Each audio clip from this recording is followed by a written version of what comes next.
عليكم ورحمة الله وبركاته.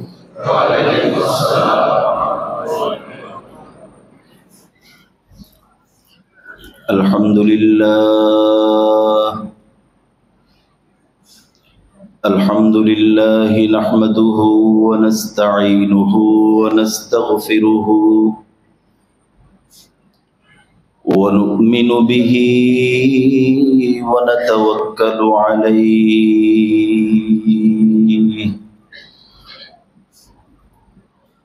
ونعوذ بالله من شرور أنفسنا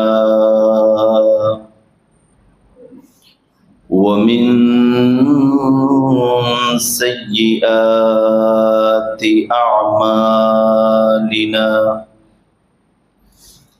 من يهده الله فلا مضل له ومن يضلله فلا هادي له ونشهد أن لا إله إلا الله وحده لا شريك له ونشهد أن سيدنا وسندنا وحبيبنا وطبيب قلوبنا ومولانا محمدا عبده ورسوله أرسله إلى الناس بشيرا ونذيرا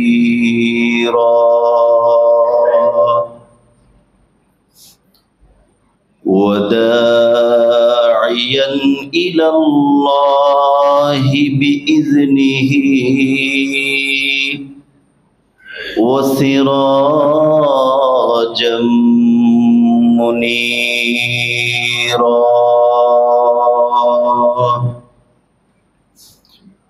أما بعد فأعوذ بالله من الشيطان الرجيم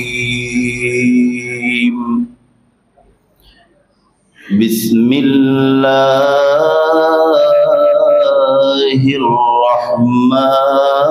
الرحمن الرحيم ما كان محمد أبا أحد من رجالكم ولكن رسول الله وخاتم النبيين وكان الله بكل شيء عليما وقال رسول الله صلى الله تعالى عليه وسلم كل أمتي يدخلون الجنة إلا من أبى قيل ومن أبى يا رسول الله قال من أطاعني دخل الجنة ومن عصاني فقد أبى صدق الله مولانا العظيم وصدق رسوله النبي الكريم ونحن على ذلك لمن الشاهدين والشاكرين والحمد لله رب العالمين.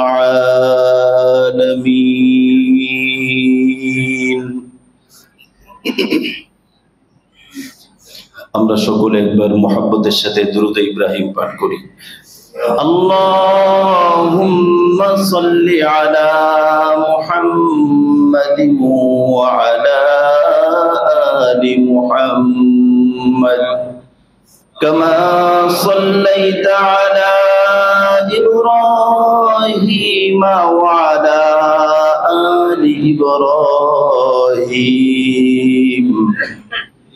ইন্নাকা হামিদুম مجيد. اللهم بارك على محمد وعلى آل محمد كما باركت على إبراهيم وعلى آل إبراهيم إنك حميد مجيد. نستعين بالله ونتوكل عليه حسبنا الله ونعم الوكيل نعم المولى ونعم النصير.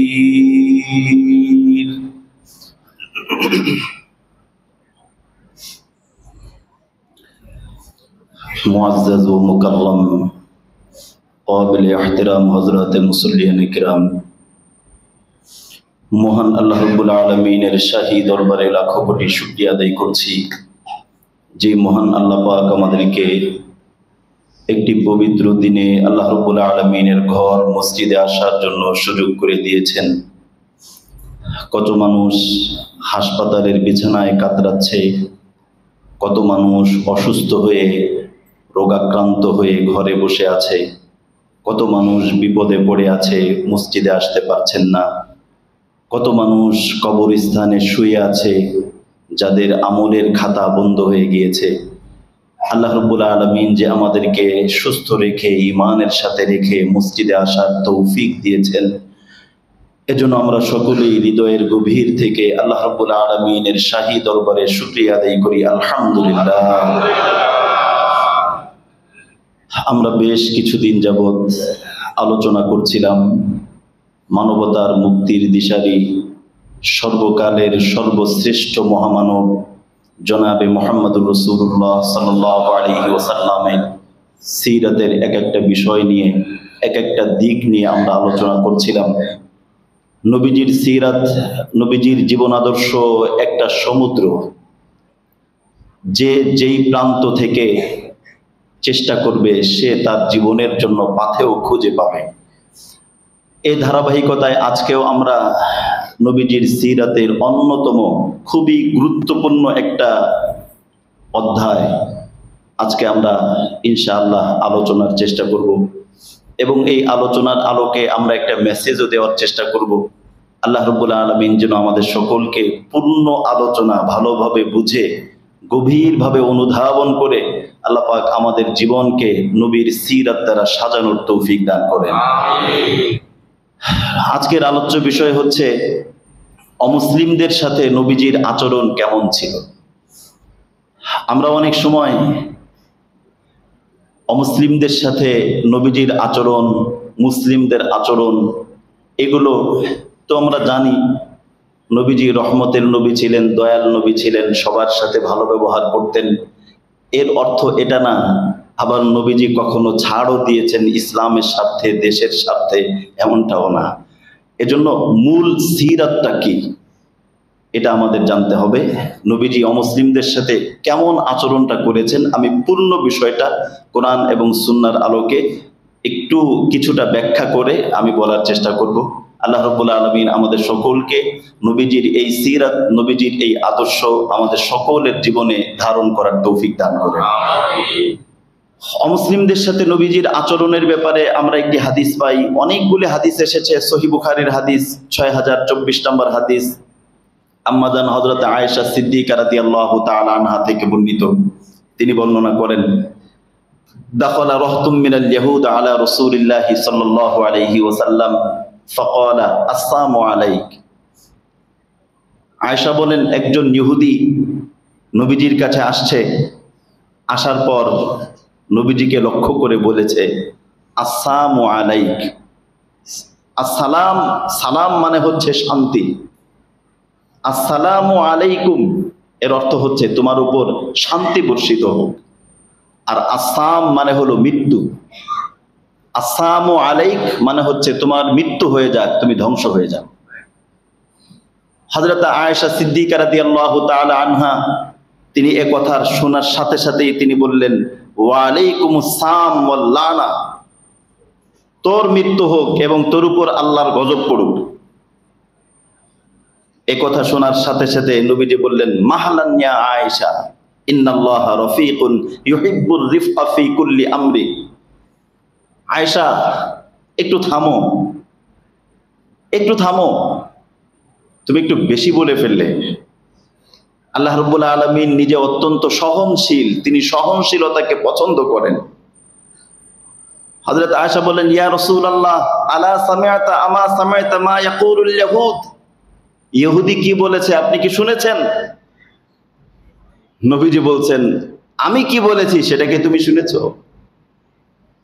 আমা সামিআতি মা আকুল, আমি কি বলেছি সেটা কি শুনেছো? নবীজি বলেন, আয়েশা বলেন, সে তো বলেছে আসসালামু আলাইক, আপনার মৃত্যু হয়ে যাক। নবীজি বলেন, আমি কি বলেছি জানো? আমি বলেছি ওয়া আলাইক, তোমার উপর এটাই হোক। তুমি আমাকে যেটা বলেছো তোমার উপর এটাই হোক, বাস এতটুকুই যথেষ্ট। তাহলে বোঝা গেল নবীজি অমুসলিমদের সাথেও কতটা সহনশীল ছিলেন ব্যক্তিগত ক্ষেত্রে।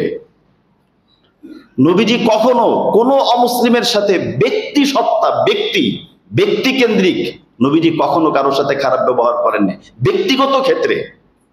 কিন্তু যদি কখনো ইসলামের বিরুদ্ধে, মুসলমানের বিরুদ্ধে, জাতিসত্তার বিরুদ্ধে কোনো অমুসলিম তারও যদি কোনো ষড়যন্ত্র করে, সেক্ষেত্রেও নবীজির আদর্শ আছে। আরেকটি হাদিস এসেছে সহিহ বুখারীর 1356 নম্বর হাদিস, হযরতে আনাস রাদিয়াল্লাহু তাআলা আনহু থেকে বর্ণিত। তিনি বর্ণনা করেন, কানা গুলামুন ইয়াহুদিয়্যুন ইয়াখদুমুন নবী সাল্লাল্লাহু আলাইহি ওয়াসাল্লাম। একজন ইহুদি ছোট গোলাম বাচ্চা ছিল, কিন্তু সেই ইহুদি নবীজিকে ভালোবাসতো।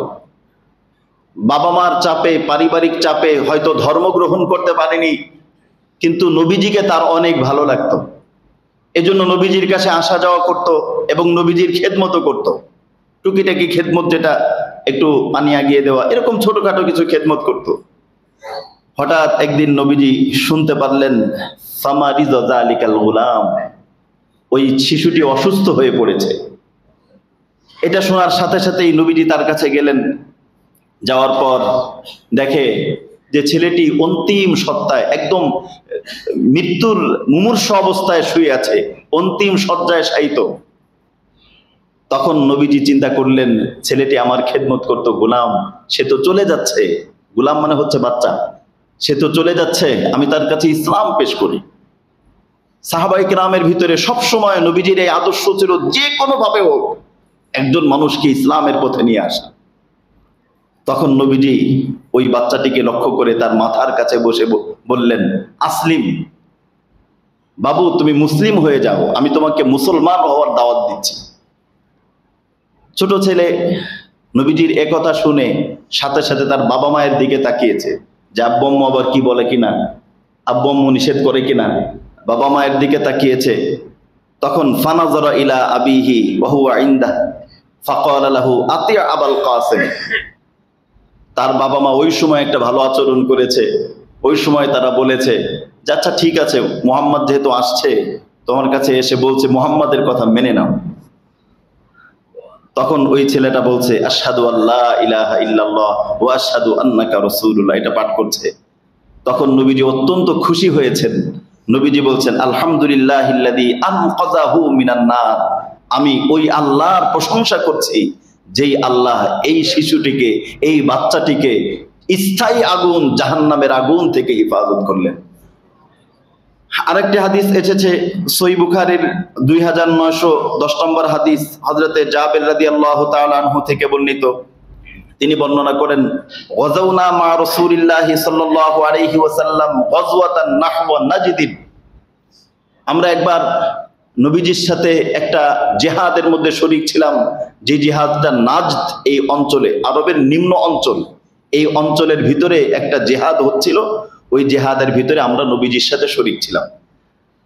তখন কি হলো, ঘটনাক্রমে এমন হলো, ফালাম্মান সারাফা রাসূলুল্লাহ সাল্লাল্লাহু আলাইহি ওয়াসাল্লাম আদরাকাতুন নাওমাতুন।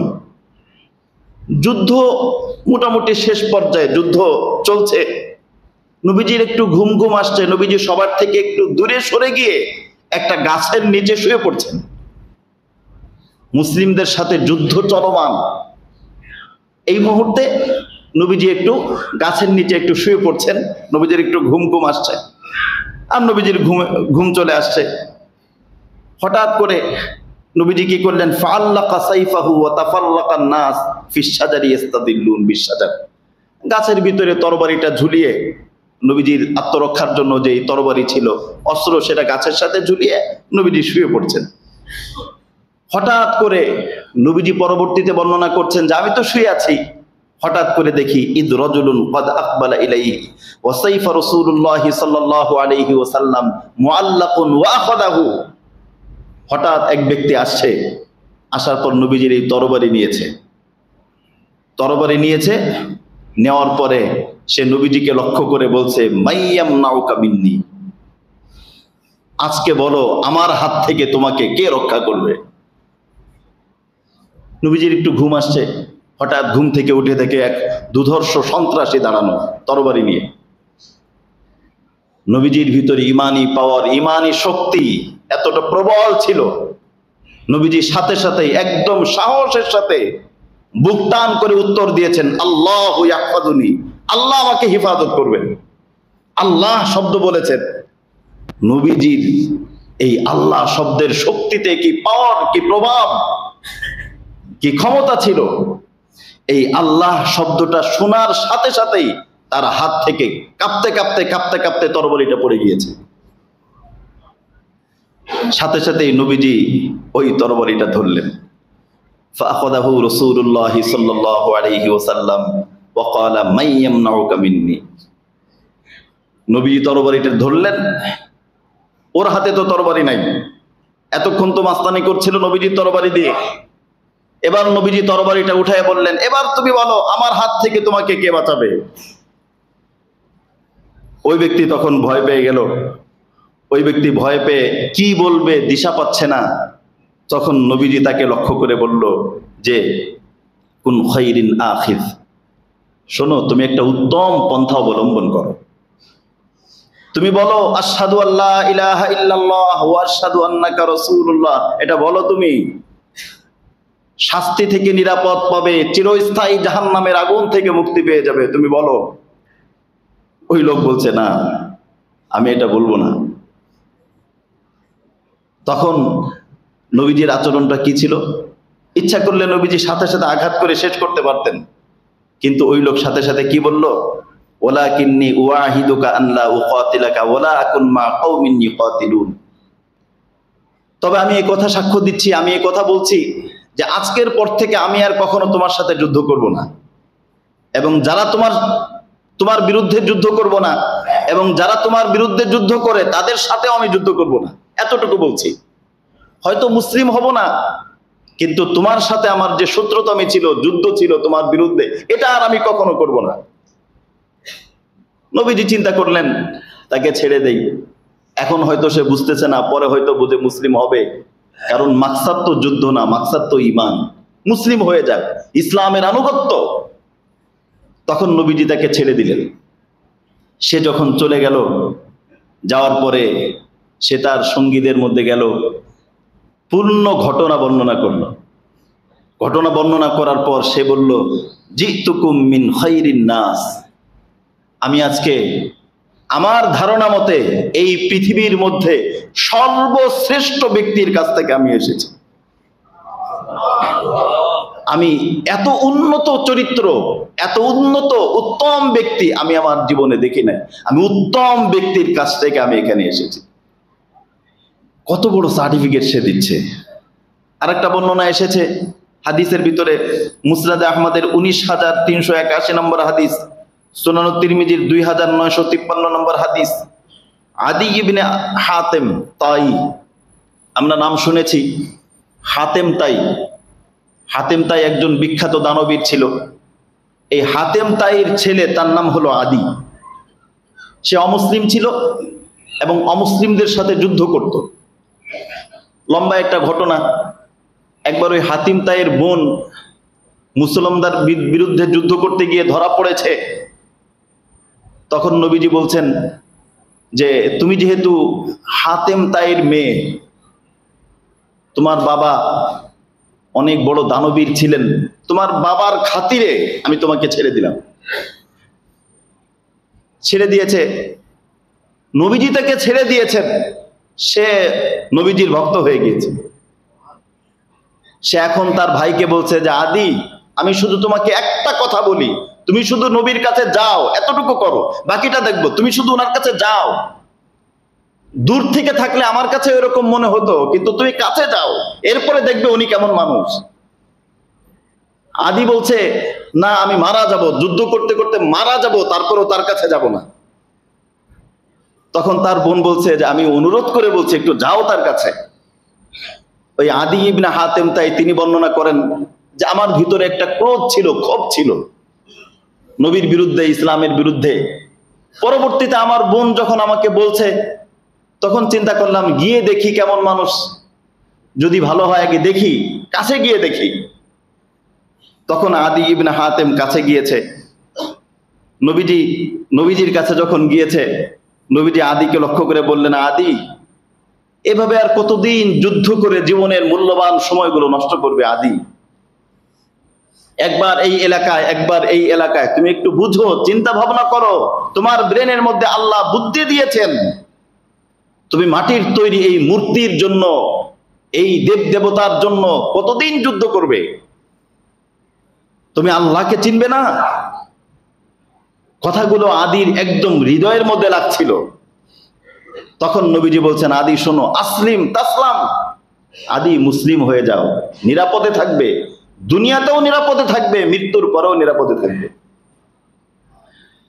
তখন আদি বলছে, ইন্নি আলা দীনিন, আমি তো একটা ধর্ম পালন করি, আমার তো একটা ধর্ম আছে। আপনার ধর্ম ছাড়াও আমি নিজে ব্যক্তিগতভাবে আমি নাস্তিক না, আমি একটা ধর্মের উপরে আছি।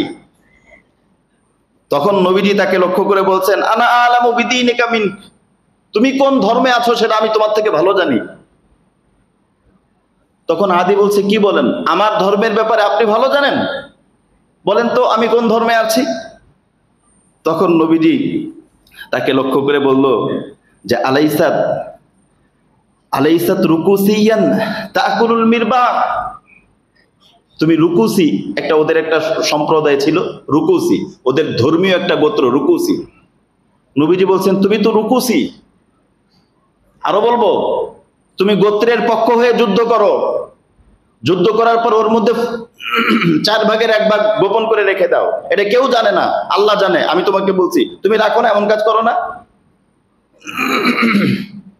গোত্রের পক্ষ হয়ে যুদ্ধ করো, কিন্তু যুদ্ধের ভিতরে যেই সম্পদ তুমি পাও ওর মধ্যে গোপনে চুরি করে 4 ভাগের 1 ভাগ রেখে দাও, তুমি তো অমন ব্যক্তি। এই কথা শোনার সাথে সাথে আদি চিন্তা করলো যে এই আমার এই গোপন চুরির খবর তো কেউ জানে না, আমি এই গোপন চুরি এটা তো আমার বউকেও বলি না, কিন্তু আমি গোপনে যে এই কিছু চুরি করলাম এটা উনি কিভাবে জানে? তখন নবীজি বললেন, আদি আরেকটা কথা বলবো, এই মুহূর্তে তুমি কি চিন্তা করতেছো? এই মুহূর্তে তুমি ভাবছো মুসলিম হতে, তোমার এই মুহূর্তে তোমার মনে আসছে যে আমি মুসলিম হয়ে কি লাভ? মুসলমান তো সব গরিব অসহায়, মুসলমান তো গরিব অসহায়, তো অসহায়ের দলে যোগ দিয়ে লাভ কি? এটা তুমি চিন্তা করছো না? আদি অবাক হয়ে গেল যে কি বলে, এই মুহূর্তের খবর বলে দিচ্ছে। তখন নবীজি বলছেন, শোনো, তুমি মুসলমানদেরকে অসহায় ভেবো না। কিসরা সাম্রাজ্য, হুরমুজ, এই হুরমুজের যে শাহী মুকুট, ওই মুকুট একদিন মুসলমানরা পরবে এবং একদিন পারস্য জয় হবে এবং হেরাতের তীর থেকে মক্কা মুকাররমা পর্যন্ত একজন মুসলিম নারী নিরাপদে আসবে, তার দিকে চোখ তুলে তাকানোর সাহস কারো হবে না। মুসলিমদের আল্লাহ পাক এমন সম্পদ দান করবেন, এমন সম্পদ দান করবেন মুসলিমদেরকে, মুসলিমরা দান করার জন্য লোক খুঁজবে, কাউকে পাবে না। এ কথা শোনার সাথে সাথে আদি সাথে সাথে মুসলমান হয়ে গেলেন। এবং আদি বলছেন যে হেরাত থেকে একজন নারী নিরাপদে হজ করতে আসবে মক্কা, এটাও আমি দেখেছি। আর হুরমুজের সিংহাসন, নবীজি যেটা বলছেন পারস্যের বিজয়ী তখ্ততাজ মুসলমানদের অধীনে হবে, ওই যুদ্ধে তো আমি নিজেই শরীক ছিলাম। তৃতীয় একটা, যেটা দান করার জন্য লোক পাবে না, এটার অপেক্ষায় আছি, এটা এখনো আমি দেখি নাই। মুসলমানদের অমুসলিমদের সাথে নবীজির এরকম অনেক আচরণ আছে, তবে আরো কিছু আচরণ আছে। আমরা দেখি অমুসলিমরা যদি কখনো ষড়যন্ত্র করেছে, নবীজি অমুসলিমদের ষড়যন্ত্রের সমুচিত জবাব দিয়েছেন, এটাও নবীর আদর্শ।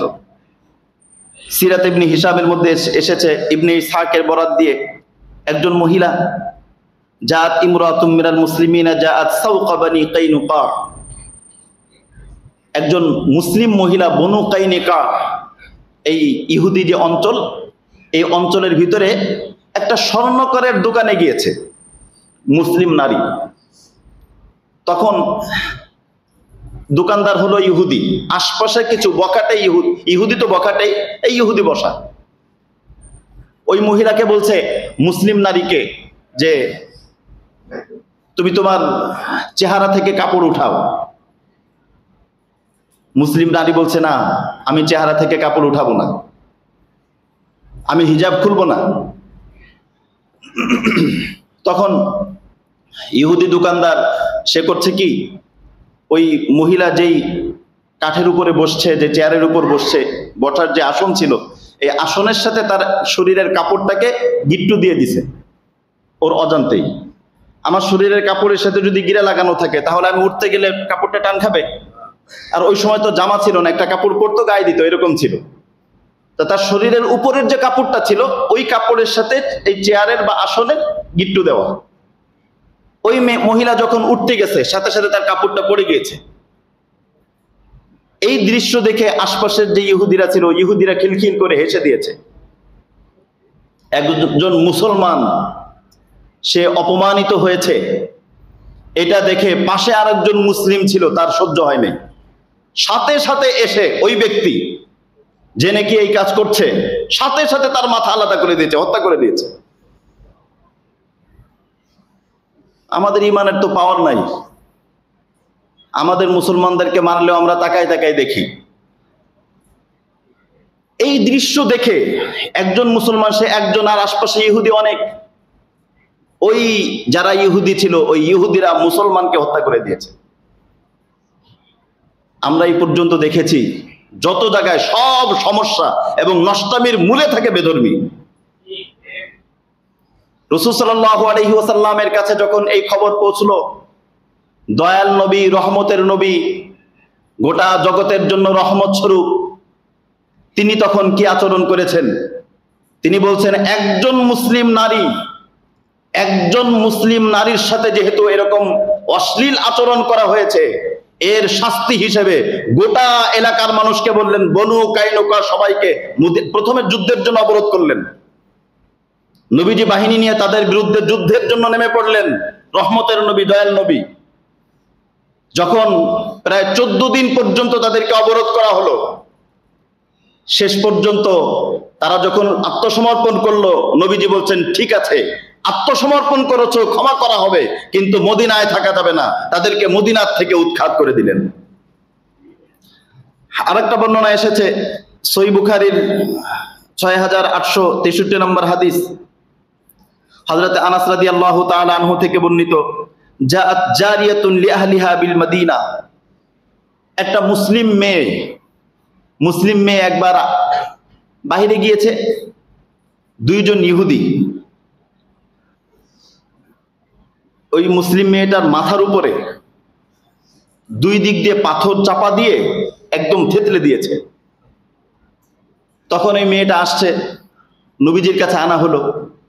তখন মেয়েটা কথা বলতে পারে না, শুধু ইশারা দিয়ে বোঝাচ্ছে ও এই কাজ করেছে। নবীজি এক একজন করে বলছেন সে সে সে নাম বলছেন, ও এই হত্যাকাণ্ড যে ঘটিয়েছে তার কথা যখন বলা হলো তখন সে মাথা দিয়ে ইশারা করছে হ্যাঁ।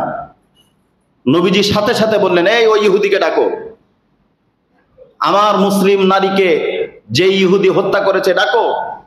তখন ডেকে নবীজি বলছেন, ঠিক যেভাবে ও এই মেয়েকে হত্যা করেছে, একটা পাথর রেখে আরেকটা পাথর তার উপর দিয়ে, প্রথমে একটা পাথর বিছানো হলো, তারপরে ওই ইহুদির মাথা রাখা হলো, আরেকটা পাথর দিয়ে নবীজি বলছেন সেম এভাবেই তার মাথাকে থেতলে দেওয়া হোক, একদম তার মাথাকে চূর্ণ বিচূর্ণ করা হোক, যেন সব ইহুদি জেনে নেয় মুসলমান নরম হইতে পারে, কিন্তু তাদের উপর যদি জুলুম করা হয় তাহলে মুসলমান সয়ে নেবে না, বরং সমুচিত জবাব দিতে মুসলমান সবসময় প্রস্তুত থাকবে। এটা নবীর আদর্শ ছিল। নবীজি, আমরা অনেক সময় নবীজির এই আদর্শগুলো জানি না। এই আদর্শগুলো না জানার কারণে আজকে আমাদের ভিতরে চতুর্দিক দিয়ে আমাদের ভিতরে এই সমস্যা। একটা ঘটনা মনে পড়ে, ঘটনা যদিও কাল্পনিক, বাস্তবে না, একটা কাল্পনিক ঘটনা, তারপরেও বলি। একটা সাপ, এটা কাল্পনিক, বাস্তবে না। একটা সাপ নাকি কোনো পীর সাহেবের কাছে মুরিদ হয়েছে। তো সাপের স্বভাব তো কামড়ানো, তো পীর সাহেব বলছে কারো মানুষের ক্ষতি করতে পারবে না। তো এই সুবাদে ওই সাপের উপরে বিভিন্ন ভাবে সবাই ঝাঁপায় পড়ে, কেউ খেলা করে, এই করে সেই করে। তো সাপ পীর সাহেবের কাছে নালিশ দিচ্ছে যে হুজুর আপনি তো আমার কামড়াইতে নিষেধ করছেন, এখন তো আমার অস্তিত্বই টেকে না। তখন হুজুর বলছে, তোমার কামড়াইতে নিষেধ করছি, ফোঁস করতে তো নিষেধ করি নাই, তোমার উপরে সাহস কেন পাবে? আরেকটা বর্ণনা দেখেন, হাদিসের ভিতরে এসেছে, সহিহ বুখারীর 240 নম্বর হাদিস। নবীজি একবার বাইতুল্লাহ শরীফে, হযরত আব্দুল্লাহ ইবনে মাসউদ রাদিয়াল্লাহু তাআলা আনহু বর্ণনা করেন, নবীজি একবার বাইতুল্লাহে নামাজ পড়ছেন, আর কাফেরদের বড় বড় লিডার, বড় বড় সন্ত্রাসীগুলো বাইতুল্লাহর পাশে তারা বসে আছে। নবীজি যখন সিজদা করছেন তখন সন্ত্রাসীর কাজ তো সন্ত্রাসী করা, সন্ত্রাসী পরিকল্পনা করা। তখন সন্ত্রাসরা বলছে, আইয়ুকুম ইয়াজিউ বিসালা জাজুরি বানি ফুলান, তোমাদের মধ্যে কে আছো যে নাকি একজন মানুষের নাম ধরে বলছে ওর একটা পশু মারা গেছে, ওই মরা পশুর নাড়ি ভুড়ি নিয়ে এসে মুহাম্মাদের মাথার উপর রাখতে পারবে, কে আছো এমন? আব্দুল্লাহ ইবনে মাসউদ রাদিয়াল্লাহু তাআলা আনহু বলেন, আমি অসহায় ছিলাম, খুব কষ্ট লাগছিল, কিন্তু কিছু বলতে পারছি না। তখন ওদের মধ্য থেকে সবচেয়ে হতভাগা যে সে গিয়েছে, যাওয়ার পর এই কাজ করেছে, রাসূল সাল্লাল্লাহু আলাইহি ওয়াসাল্লামের উপরে পিঠের উপরে নাড়ি ভুড়ি রেখে দিয়েছে। রাসূল সাল্লাল্লাহু আলাইহি ওয়াসাল্লাম সিজদায় গিয়েছেন, এই নাড়ি ভুড়ির কারণে মাথা উঠাতে পারছেন না। হযরতে ফাতেমাতুজ জোহরা রাদিয়াল্লাহু তাআলা আনহা যখন এই দৃশ্য দেখলেন, দৌড়ে ছুটে আসলেন, আসার পর এগুলো সরাই দিলেন। নবীজি যখন মাথা উঠিয়েছেন, মাথা উঠানোর সাথে সাথেই নবীজি কয়েকটা বদদুয়া দিয়েছেন, আল্লাহুম্মা আলাইকা বিকুরাইশ, আল্লাহুম্মা আলাইকা বিআবি জাহল, আল্লাহুম্মা আলাইকা বিউতবা ইবনে শাইবা। মাথা উঠানোর সাথে সাথে নবীজি বদদুয়া দিয়েছেন। ইবাদতে যদি কেউ বাধা দেয় তাহলে সেক্ষেত্রে বদদুয়া দেওয়া, এটাও নবীর আদর্শ। ওই বদদুয়া দিয়েছেন, আল্লাহ আবু জেহেলকে ধ্বংস করো, কুরাইশদেরকে ধ্বংস করো, উতবা ইবনে শাইবাকে ধ্বংস করো, নবীজি বদদুয়া দিয়েছেন। সহিহ বুখারীর হাদিস। সাহাবী বর্ণনা করেন, আব্দুল্লাহ ইবনে মাসউদ, চমৎকার একটা দৃশ্য আমি দেখেছি। নবীজি যেই বদমাইশগুলোর নাম বলেছে, প্রত্যেক সন্ত্রাসীকে আমি বদরের যুদ্ধে একদম নিপতিত অবস্থায়, নিহত এবং নিপতিত কূপের ভিতরে হাবুডুবু অবস্থায় আমি দেখেছি। নবীর বদদুয়া। সুতরাং বোঝা গেল নবীজি অমুসলিমদের সাথে আচরণ করেছেন, অত্যন্ত কোমল সুন্দর আচরণ করেছেন, কিন্তু অমুসলিম যদি মুসলিমদের স্বার্থ বিরোধী কিছু করে তাহলে সেক্ষেত্রে নবীজি তাদেরকে ষড়যন্ত্র উৎখাতের জন্য কার্যকরী পদক্ষেপ গ্রহণ করেছে। আমরা দেখি হাদিসের ভিতরে আসছে, সহিহ বুখারীর হাদিস, লা ইয়াজালুল মুমিন মুতাদিলান মা লাম ইউসিব দামান হারাম। নবীজি বলেছেন, মুসলমান ততক্ষণ পর্যন্ত ধৈর্য ধরে থাকে, ইআতেদাল বজায় রেখে থাকে, যতক্ষণ পর্যন্ত তাদের বিরুদ্ধে কোনো রক্তপাত ঘটানো না হয়। যদি মুসলমানের কোনো রক্তপাত ঘটানো হয় তাহলে মুসলমান আর স্বাভাবিক থাকতে পারে না। মুসলমানদের বিরুদ্ধে মুসলমানদের যদি কোনো রক্ত ঝরে, এরপরও যদি কেউ স্বাভাবিক থাকে, বুঝতে হবে ইমানি পাওয়ার তার ভিতরে নাই। এজন্য এসব হাদিসগুলির আলোকে আমরা একটা জিনিস বলতে চাই। আমরা দেখেছি আমাদের এই ক্ষুদ্র বাংলাদেশে যুগের পর যুগ ধরে অমুসলিমদের সাথে মুসলমান সুন্দরভাবে বসবাস করছে। কোন মুসলিম অমুসলিমদের উপর ঘরবাড়ি জ্বালিয়ে দেওয়া অথবা অমুসলিমদের উপাসনালয় ধ্বংস করে দেওয়া, যেই কাজগুলো আমাদের প্রতিবেশী রাষ্ট্র ইন্ডিয়াতে মুসলমানদের উপর যেভাবে জুলুম করা হয়, এর কোটি ভাগের 1 ভাগ যদি বাংলাদেশে করা হতো তাহলে অমুসলিম খুঁজেই পাওয়া যেত না। কিন্তু আমরা দেখি এই সুযোগে মুসলমান তাদের সর্বোচ্চ সহনশীলতা বজায় রেখে তাদেরকে অতি আদর এবং অতি শ্রদ্ধা, অতি মায়া দেখানোর কারণে আমরা দেখছি বিগত কয়েক বছর ধরেই একটা অমুসলিমদের জঙ্গি সংগঠন, তার নাম হলো ইসকন। এই জঙ্গি সংগঠন তারা বিভিন্নভাবে মুসলমানদেরকে শেষ করে এবং মুসলমানদের স্বাধীনতাকে তারা ক্ষুণ্ণ করে আমাদের এই প্রাণের রাষ্ট্র, আমাদের এই মুসলমানের রাষ্ট্রকে তারা হিন্দুত্ববাদী রাষ্ট্র কায়েম করতে চায়। এবং তারা মুসলমানদের বিভিন্নভাবে মুসলমানদেরকে তারা হেনস্থ করছে। এবং আমরা কয়েকটা রিপোর্ট দেখেছি, আমি রিপোর্টের আলোকে বলছি। গত 24 নভেম্বর যুগান্তরে এসেছে কয়েকটা লোমহর্ষক কয়েকটা রিপোর্ট। 24 এপ্রিল ইত্তেফাকে এসেছে। তাদের কয়েকটা লক্ষ্য।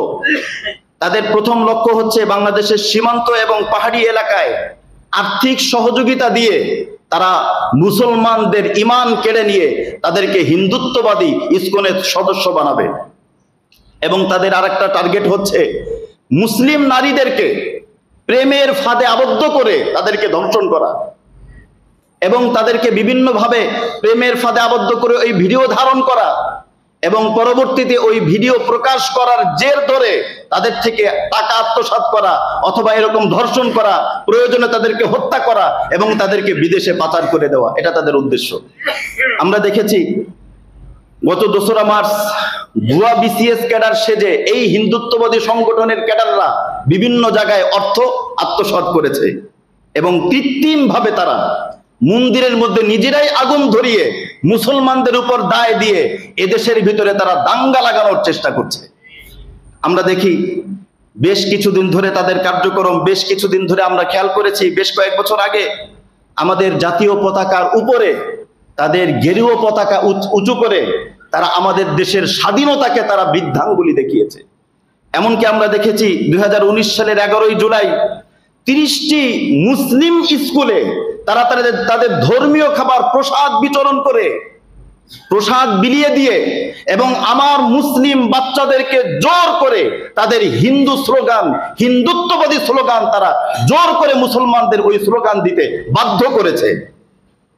আমরা তো আজ পর্যন্ত দেখি নাই যে কোন মুসলমান অমুসলিম স্কুলে যে তাদেরকে নারায়ে তাকবীর আল্লাহু আকবার বলতে বাধ্য করে।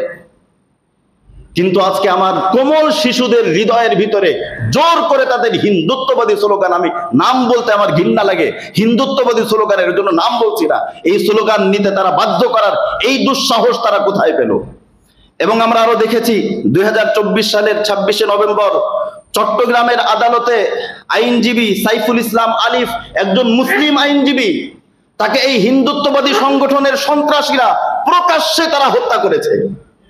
এবং আমরা দেখেছি 2016 সালের 3রা নভেম্বর সিলেটের মাওলানা আব্দুর রহমান একজন ইমাম ছিলেন, ওই ইমাম এই ইসকনের বিরুদ্ধে কথা বলায় ওই ইমামের রুমে মসজিদের কামরার ভিতরে তাকে নির্মমভাবে হত্যা করে তার মাথাকে আলাদা করে টানিয়ে রাখা হয়েছে এই ইসকনের সদস্যরা। এরপর আমরা দেখেছি, অত্যন্ত কষ্টের সাথে বলছি, আমরা দেখেছি এই সন্ত্রাসীরা, এই সন্ত্রাসী সংগঠনের লোকজন গাজীপুরে 13 বছরের একজন মুসলিম মেয়েকে 3 দিন ধরে আটকে রেখে ধর্ষণ করে এরপরে তারা এই কাজ করেছে। 2 মাস পর্যন্ত আদালত এই বিচার নেয় নাই। আমরা কেমন দেশে বসবাস করি? এটা আমাদের জন্য অত্যন্ত কষ্টের। এবং আমরা দেখেছি এই ঘটনার সুস্থ তদন্ত চেয়ে একজন টঙ্গীর টিএনটি বাজার মসজিদের খতিব, বাংলাদেশের বয়োজ্যেষ্ঠ আলেমে দ্বীন মুফতি মুহিবুল্লাহ মিয়াজিকে হত্যার হুমকি দেওয়া হয়েছে এবং তাকে 24 ঘন্টা ধরে তাকে গুম করে 24 ঘন্টা পর্যন্ত তাকে আটকে রেখে তার পায়ে শিকল বেঁধে সীমান্ত এলাকায় উলঙ্গ অবস্থায় তাকে ফেলে রেখেছে। আমি মনে করি বাংলাদেশে 2.25 লক্ষ মসজিদ আছে। এই বাংলাদেশে 2.25 লক্ষ মসজিদ আছে। আমি মনে করি টঙ্গীর টিএনটি মসজিদের খতিব সাহেবকে হত্যার হুমকি দেওয়া মানে বাংলাদেশের 2.25 লক্ষ মসজিদের খতিবকে হত্যার হুমকি দেওয়া। আমি মনে করি তারা শুধু টিএনটি মসজিদের খতিবের পায়ে শিকল বাঁধে নাই, তারা বাংলাদেশের 2.25 লক্ষ মসজিদের খতিবের পায়ে শিকল বেঁধেছে। তারা শুধু টঙ্গী টিএনটি মসজিদের খতিবেরকে উলঙ্গ করে নাই, তারা বাংলাদেশের 2.25 লক্ষ মসজিদের খতিবকে উলঙ্গ করেছে। এটা কোনোভাবে আমরা এটা সহ্য করতে পারি না, এটা কোনোভাবে আমরা মেনে নিতে পারি না। বাংলাদেশের মুসলমান হয়তো নামাজ পড়ে না, বাংলাদেশের মুসলমান হয়তো তারা দ্বীনের পথে চলে না, কিন্তু এখনো আলহামদুলিল্লাহ এই পরিবেশ আছে। মসজিদের খতিব ইমাম সাহেব যদি রাস্তা দিয়ে যায়, কেউ সিগারেট খাইতে থাকলে হুজুরের সম্মানে সিগারেটটা পর্যন্ত ফেলে দেয়। এমন একটা দেশে এরকম ইমাম এবং খতিব মুসলিম জনপ্রতিনিধিদেরকে এরকম নির্যাতন করা হবে, বাংলাদেশের 16 কোটি মুসলমান কোনোভাবেই সেটা মেনে নিতে পারে না। এরপরে আমরা দেখেছি বাংলাদেশের মেধাবী শিক্ষাঙ্গন বুয়েটের মতো প্রতিষ্ঠানে একজন কট্টরপন্থী হিন্দু সে মুসলিম নারীকে ধর্ষণ করার কথা এমন অহংকার এবং দাম্ভিকতার সাথে প্রচার করেছে। এটা আমি মনে করি শুধু একজন মেয়ে না, বাংলাদেশের সমস্ত মেয়েদেরকে সে অপমান করেছে। এরপরে আমরা দেখেছি হিন্দু জঙ্গিদের সাহস এই পর্যায়ে পৌঁছেছে, এই পর্যায়ে তাদের সাহস। এই বাংলাদেশ শাহজালালের বাংলাদেশ, শাহপরানের বাংলাদেশ, শাহ মাখদুমের বাংলাদেশ, হাজী শরীয়তুল্লাহর বাংলাদেশ, শহীদ তিতুমীরের বাংলাদেশ। এই বাংলাদেশে আমরা দেখেছি তারা সর্বকালের সর্বশ্রেষ্ঠ মহাগ্রন্থ আল কোরআন, এই কোরআনকে টুকরা টুকরা করে, এই কোরআনকে পদদলিত করে তারা মুসলিমদের হৃদয়ে প্রতিশোধের আগুন ধাউ ধাউ করে জ্বালিয়ে দিয়েছে। এজন্য আমাদের কয়েকটা প্রস্তাবনা, আমাদের স্পষ্ট প্রস্তাবনা হচ্ছে, এখানে প্রশাসনের যারা আছেন অথবা আমরা বার্তা পৌঁছে দিতে চাই, আজকে শুধু এই মসজিদ না, পুরো বাংলাদেশের সমস্ত মসজিদ থেকে একটা দাবি তোলা হচ্ছে, সেটা হচ্ছে এই জঙ্গিবাদী, এই উগ্র সংগঠন ইসকনকে চিরদিনের জন্য বাংলার মাটিতে নিষিদ্ধ করতে হবে। যদি এই নিষেধাজ্ঞা, এই নিষিদ্ধ করতে প্রশাসন যদি ছিনিমিনি খেলে, আমরা মুসলমান নবীর উত্তরসূরি, নবীজি মাথায় পাগড়িও পরেছে, নবীজি মাথার মধ্যে যুদ্ধ অস্ত্র বর্ম সেটাও পড়েছে, নবীজি খুতবার সময় হাতে লাঠিও নিয়েছে, আবার প্রয়োজনে তরবারিও হাতে নিয়েছে। আমাদের স্পষ্ট বার্তা, হয়তো এই বার্তার পর অনেক ইমাম গুম হইতে পারে, অনেক খতিব গুম হইতে পারে, আমরা আমাদের জানের পরোয়া করি না। স্পষ্ট কথা সেটা হলো, যদি প্রশাসন তাদেরকে নিষিদ্ধ ঘোষণা না করে, বাংলাদেশের 16 কোটি মুসলমান আইন নিজের হাতে তুলে নিবে, আইন নিজের হাতে তুলে নেবে। তখন এই উগ্রবাদী সংগঠনের অস্তিত্ব আর বাংলার জনগণ আইন নিজের হাতে তুলে নিলে পালানোর উপায় কি হয় না হয় বিগত 2-3 বছরের ইতিহাস ঘাটলেই বোঝা যাবে। বাংলাদেশের জনগণ যদি আইন হাতে তুলে নেয় তাহলে তারা বুলেটকে ভয় পায় না। এজন্য স্পষ্ট কথা, মুসলমানদেরও কথা, মুসলমানদেরকেও বলি, হিন্দুদের সাথে আগলা পিরিত বন্ধ করে দেন। মুসলমানদেরকে বলি, হিন্দুদের সাথে আগলা পিরিত বন্ধ করে দেন।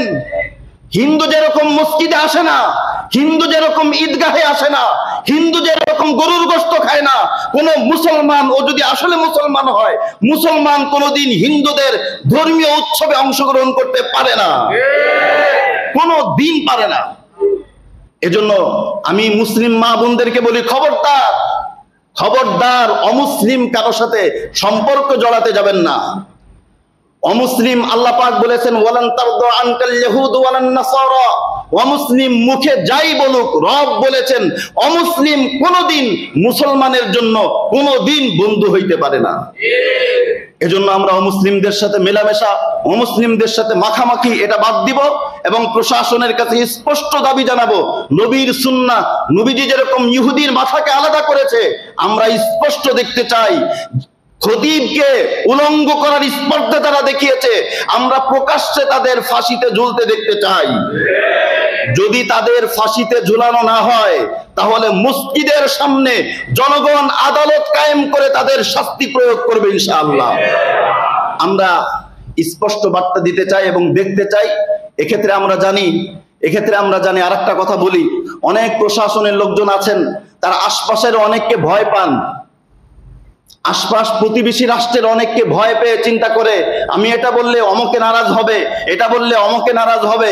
আমি স্পষ্ট করে বলি, 2022 সালে আমি একবার খুতবার ভিতরে বলেছিলাম, আমাদের বাংলাদেশ মুসলমানের বাংলাদেশ, আমাদের বাংলাদেশ মুসলমানের বাংলাদেশ। এই বাংলাদেশে যদি কেউ ক্ষমতার চেয়ারে বসতে চায়, ক্ষমতার চেয়ার ধরে রাখতে চায়, আমেরিকাকে ম্যানেজ করলে হবে না, ইন্ডিয়াকে ম্যানেজ করলে হবে না, বাংলাদেশের মুসলমানদেরকে ম্যানেজ করতে হবে। মুসলমানের স্বার্থের বিরুদ্ধে যে যদি কোনো আদালত সিদ্ধান্ত নেয়, ওই আদালত আগুন দিয়ে পুড়িয়ে দেওয়া হবে, স্পষ্ট বক্তব্য। এজন্য আজকে পুরো বাংলাদেশের সব মসজিদ থেকে একটাই দাবি, ইসকনকে নিষিদ্ধ সন্ত্রাসী সংগঠন ঘোষণা করা হবে, নিষিদ্ধ করা হবে এবং এই ধরনের যারা কাজ করেছে তাদের সুস্পষ্টভাবে বিচার করা হবে। যদি প্রশাসন বিচার না করে, বাংলাদেশের মুসলমান বিচার করেই ছাড়বে ইনশাআল্লাহ। আল্লাহ রাব্বুল আলামিন আমাদের সকলকে যে কথাগুলো বলা হলো বুঝে আমল করে ঈমানি ভ্রাতৃত্ববোধ মজবুত করে আল্লাহ পাক আমাদের সকলকে নবীর সমস্ত আদর্শ জীবনে ধারণ করার তৌফিক দান করেন। আমিন। ওয়া আখিরু দাওয়ানা আলহামদুলিল্লাহি রাব্বিল আলামিন।